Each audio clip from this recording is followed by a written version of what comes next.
Short सर्किटनं 20 एकरातील ऊस जळून खाक। शेतकऱ्यांचे लाखो रुपयांचं नुकसान।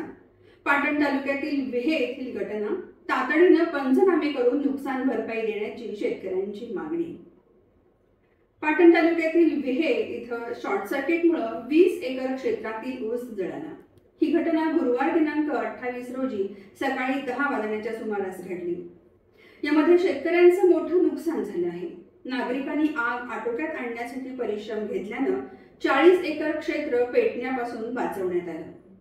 गुरुवारी सकाळी विहे जुने गाव येथील तांबी नावाच्या शिवारात ऊस क्षेत्राला अचानक आग लागल्याची बातमी गावात पोहोचल्यानंतर विहे जुने, विहे शेडगेवाडी आणि नहिंबे चिरंबे येथील तरुण आणि ग्रामस्थांनी घटनास्थळी धाव घेत आग आटोक्यात आणण्यासाठी त्यांना मोठी कसरत करावी लागली। या ठिकाणी सर्वत्र ऊसाचं क्षेत्र असल्यामुळे तसंच ऊस तोडणीस आल्यानं त्याला मोठ्या प्रमाणात वाळकी पाचट असल्यामुळे शिवारात आग वेगाने पसरत गेली। ही आग आटोक्यात आणण्यासाठी दुपारी 1 वाजता नागरिकांना यश आलं।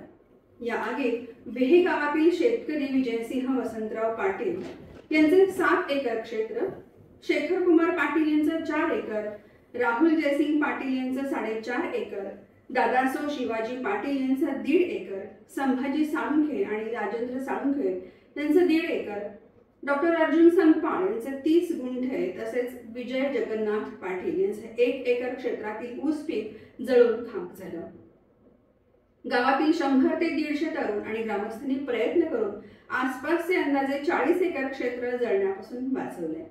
आग लागल्यानंतर घटनास्थळावर दौलतनगर येथील बाळासाहेब देसाई कारखान्याचा आणि पाटण खरेदी विक्री संघाचा अग्निशामक बंब तत्काळ आला।